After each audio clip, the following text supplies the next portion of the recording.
La présente capsule vidéo s'adresse aux étudiantes et étudiants du Cégep de l'Outaouais qui ont à suivre un ou des cours de microbiologie dans le cadre de leur technique en santé ou de biotechnologie. L'objectif de ces capsules, c'est de faire réaliser aux étudiantes et étudiants toute l'importance de la microbiologie, des équipements de protection individuelle, de l'asepsie et aussi des techniques de nettoyage ou de désinfection de l'environnement quand on travaille avec un patient qui est atteint d'une maladie infectieuse.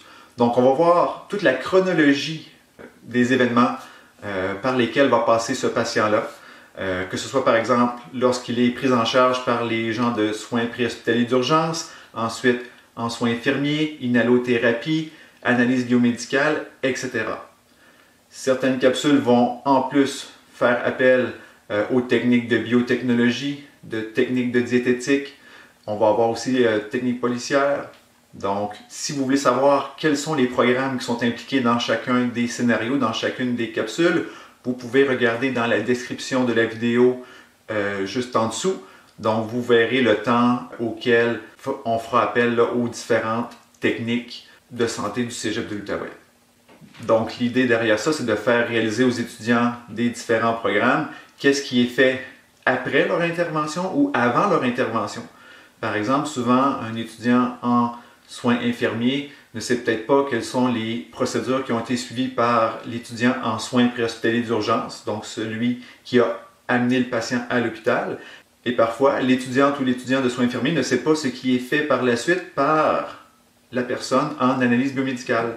Donc, c'est l'objectif principal, dans le fond, de ces vidéos-là, c'est de leur faire comprendre toute la chaîne des événements et de réaliser que plusieurs personnes sont appelées à intervenir auprès d'un même patient.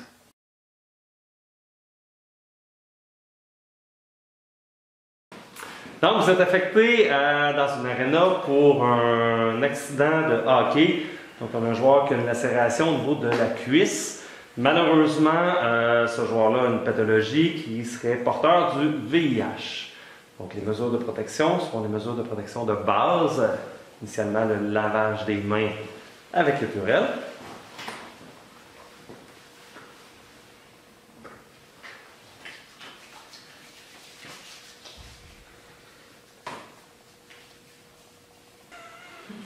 Ensuite, la part des gants.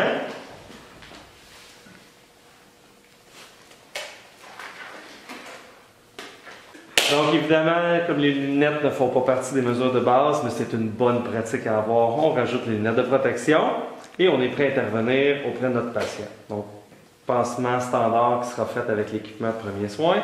On demande juste une attention particulière sur la manipulation si vous avez des gants qui sont souillés au niveau de l'équipement.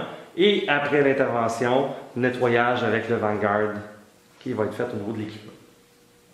Donc, je travaille à l'urgence, je travaille sur une unité d'hospitalisation et on m'annonce un patient qui arrive VIH positif. Donc, c'est quoi les mesures de précaution que je vais prendre? Mais ça va tout de suite dépendre du patient. Donc, c'est sûr que si mon patient, je sais qu'il y a une charge virale, par exemple, très haute, qu'il y a plus de risque de contamination, et puis que mon exposition au liquide biologique est augmentée, bien, je vais me protéger en conséquence. C'est sûr, si par exemple, il y a une hémorragie massive, bien là, je vais mettre un équipement de protection oculaire avec un équipement de protection complet.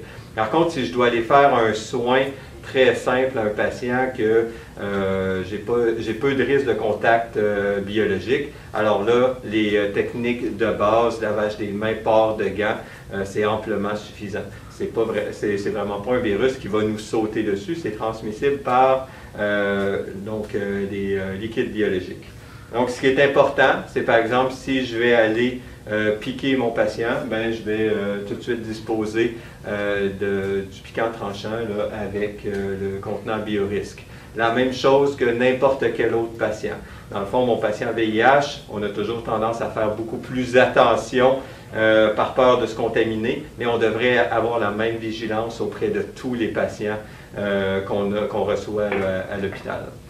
Donc, Pour ce qui est de notre patient VIH, ce qui va être important aussi, en connaissant par exemple sa charge virale, c'est son risque à lui d'attraper une infection s'il est immunosupprimé. Donc si mon patient est immunosupprimé, à ce moment-là, je vais devoir prendre des précautions additionnelles pour le protéger lui d'une infection possible. Donc à ce moment-là, on peut porter le masque, on peut le mettre dans une chambre d'isolement et puis pour éviter d'apporter des bactéries supplémentaires, bactéries, virus qui pourraient aller le contaminer. En analyse biomédicale, lorsqu'on travaille avec des échantillons potentiellement contaminés par le VIH, on doit porter des équipements de protection individuelle, dont le sarrau, des lunettes, des gants et aussi un masque. On devra aussi travailler sous une enceinte de sécurité biologique pour se donner une sécurité supplémentaire. Donc, ce que l'on va faire pour déterminer si un patient est oui ou non séropositif, on devra prendre son échantillon de sang et on va rechercher non pas nécessairement le virus, mais bien des anticorps que la personne aurait produits contre le virus du VIH.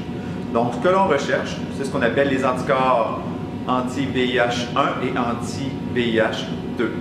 Ces anticorps-là sont produits par le système immunitaire d'une personne infectée par le virus et on peut les détecter par un procédé immunologique qu'on appelle Chemoluminescent Microparticles Immunoassay, ou CMIA.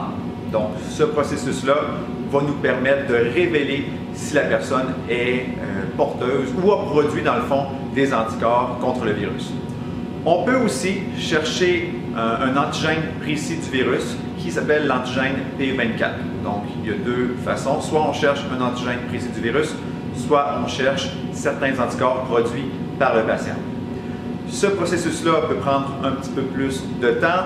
C'est pourquoi, pour des raisons extraordinaires, lors de grossesse ou dans les corps de travail de soir, de nuit ou les fins de semaine, et qu'on a besoin d'un résultat rapide, il existe des kits de révélation rapides qui peuvent nous permettre d'avoir au moins une première idée à savoir si la personne est séropositive ou non.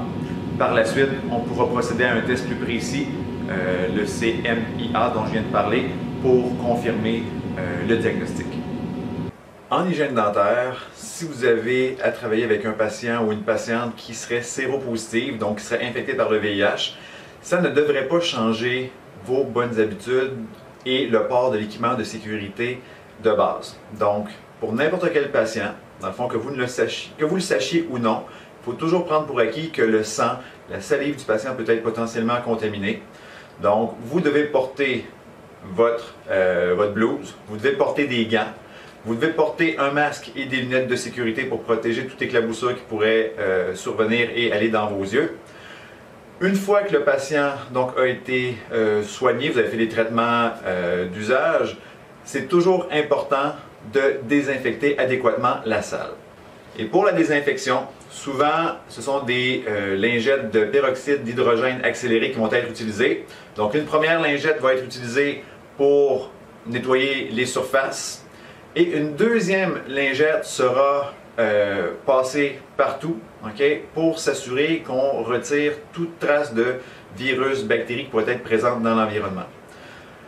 Une fois que le patient a quitté, ça va être important de retirer les équipements de sécurité de façon adéquate, donc pour éviter de se contaminer. Donc, il y a des techniques pour bien retirer les gants. Si on retire les gants, le masque et tout, il ne faut pas oublier de bien se laver les mains par la suite. Aussi, pour tout ce qui est équipement, par exemple pour les suctions et tout, donc une fois de temps en temps, il faudra faire boire ces suctions-là avec des produits nettoyants qui sont assez abrasifs pour bien enlever toute forme de bactéries et de virus qui pourraient s'y retrouver. Et aussi s'assurer de bien nettoyer et de bien désinfecter et stériliser tous les équipements, curettes, etc. qui auront été utilisés en bouche chez le patient.